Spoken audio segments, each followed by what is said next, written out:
Brought to you by TechnoSpark 20 series smartphones.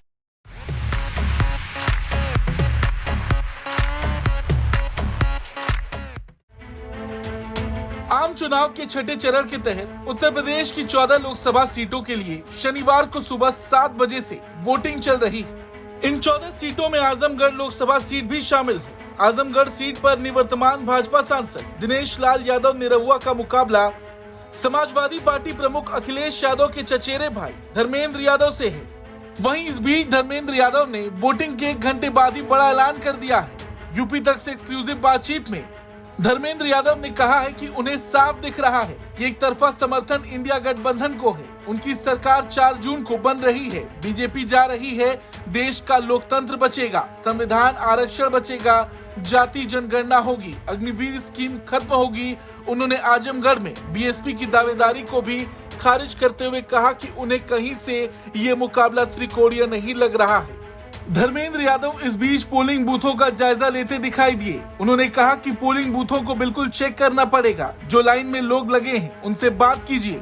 प्रशासन के लोग बदनीयती से स्लो वोटिंग करा रहे हैं। समाजवादी लोगों के वोटर हैं, पूरे इलाके में तिकड़म कर रहे हैं। बीजेपी प्रत्याशी दिनेश लाल यादव के 15 महीने के खूब काम करने के दावे का जवाब देते हुए धर्मेंद्र यादव ने तंज कसा और कहा कि 15 महीने पहले तो आजमगढ़ था ही नहीं, उन्होंने ही बसाया है।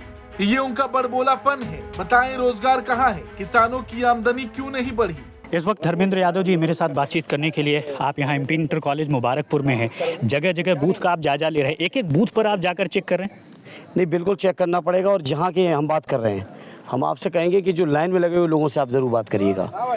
ये जान के बदनीयती से प्रशासन के लोग, एडमिनिस्ट्रेशन के या प्रिसाइडिंग प्रोसेस से जुड़े लोग बहुत जान के स्लो कर रहे हैं। आप किसी भी लाइन में खड़े होकर लोगों से बात करेंगे तो आपको पाएंगे।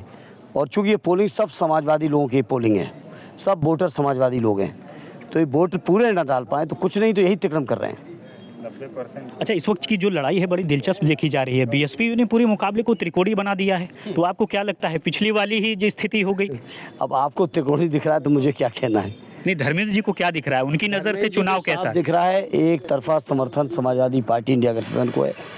सरकार बनेगी 4 तारीख को, बीजेपी जाएगी, देश का लोकतंत्र बचेगा, देश का संविधान बचेगा, देश का आरक्षण बचेगा, जाति जनगणना होगी, आपका अग्निवीर की स्कीम खत्म होगी, रोजगार मिलेगा, किसानों की आमदनी दूनी होगी, किसानों का कर्ज माफ होगा।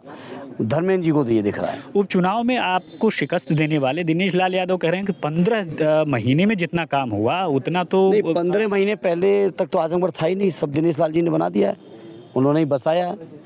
ये बीजेपी के लोगों को बड़बोलेपन की कोई वो नहीं। बताएं रोजगार कहाँ है, बताएं बेरोजगारी क्यों नहीं दूरी, बताएं किसानों की आमदनी क्यों नहीं बढ़ी, इन सवालों पे बात नहीं करेंगे। हर बार परिवारवाद, पीएम भी आए, परिवारवाद पर सीधा प्रहार किया। 2014 से सिर्फ 5-5 लोकसभा परिवार को ही दी जा रही है, लड़ रहे हैं वहीं के लोग। ये मोदी को क्या दिक्कत है? ये मोदी को दिक्कत क्या है? वो जो वादे किए उस पर आए। आपको लगता है क्या कि 6वें चरण में मुद्दा क्या है? मुद्दा एक ही है, पहले चरण से आखिरी चरण तक संविधान बचाना है, लोकतंत्र बचाना है। और जैसे जैसे चरण बढ़ रहे हैं वैसे वैसे लोकतंत्र और संविधान बचाने वालों की तादाद बढ़ती चली जा रही है। मैं खत्म कर रहा हूँ। मोदी ने तो यही कहा कि दरअसल अम्बेडकर भी आ जाए तो भी संविधान खत्म नहीं होगा या संविधान में बदलाव नहीं होगा। उन्होंने तो ये भी कहा था। क्यों इलेक्शन कमीशन सर्वोच्च न्यायालय के मुख्य न्यायाधीश को क्यों हटाया गया इलेक्शन कमिश्नर के सिलेक्शन में? क्यों 145 एमपीओ को निष्कासित करके कानून आनन पास किए गए? ये सारे तानाशाही की ओर जा रहे हैं। देश की जनता समझ चुकी है, प्रधानमंत्री का कोई सफाई काम नहीं आएगी। जीत के लिए आश्वस्त हैं हमारे साथ है। और तो ये देखिए धर्मेंद्र यादव जो साफ तौर पर जीत के लिए आश्वस्त दिखते हुए। आजमगढ़ से राम टिंकर सिंह की रिपोर्ट, यूपी तक।